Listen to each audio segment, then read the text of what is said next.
I'm Georgy Charles. And I'm Deb Keyt. And missing is Steve White. And Lorraine Ellis, who were our co-writers on Jack and the Beanstalk, a pantomime.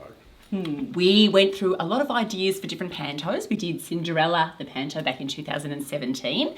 And we were thinking about Snow White and the Seven Dwarfs, Aladdin. And then Jack jumped out at us as a perfect mix of all the things that make pantos wonderful, and that's why we chose that, wasn't it? We knew that we had a panto in us and we wanted to get on the writing track.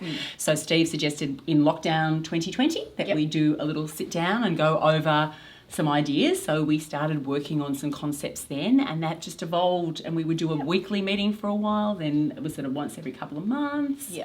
And then when we could, we got some voices to hear what it all sounded like, which it sounded brilliant. And as Steve said, it was really good to do it because we knew who we were writing for and we knew how their voices were going to sound, and it helped us with the writing process, didn't it, George? Definitely. And once we sort of got the go-ahead from the committee to do it, then we started casting it in our minds, and then the characters just jumped. Evolved. Yeah. Deb came up with the bones of the script really early on. You sort of had workshopped it and we threw some ideas around, and then it was just a matter of sort of tweaking it, wasn't it? It was, and adding the gags and... Absolutely. I mean, we all love the format of panto, so we knew what we wanted and we knew what needed to be there and what was a must. And then I watched a couple of versions of Jack and the Beanstalk on various channels and just drew from a little bit of all of that. And then Steve's friends from the UK sent us a script and we got a little bit of that. So we took our ideas from everywhere and then put in our own feels, because obviously what the UK market does for a panto is a little bit different to what the Australian market would do. So we had a lot of fun, didn't we? Yes, it was fun. It was fun.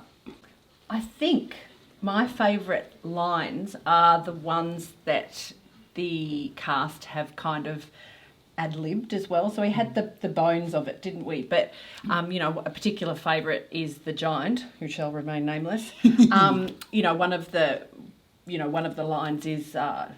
correction, I'm a wizard, and he's sort of added this, correction, I'm a level 5 wizard, you know, all those kind of little extra ad-libby bits. Yes. Yeah, And they're my favourites. that takes it to a different one. Yeah. Steve said his favourite is the name of the company, and that's not going to give any spoilers to anybody.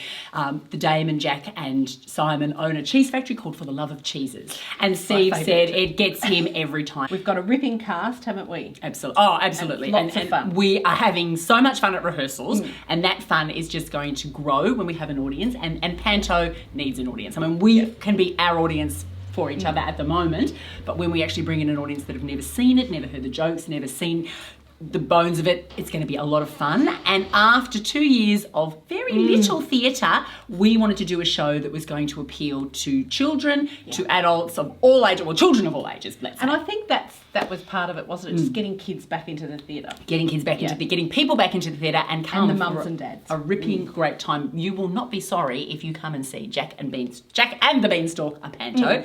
You're going to be in for a day or an evening out that you will never ever forget.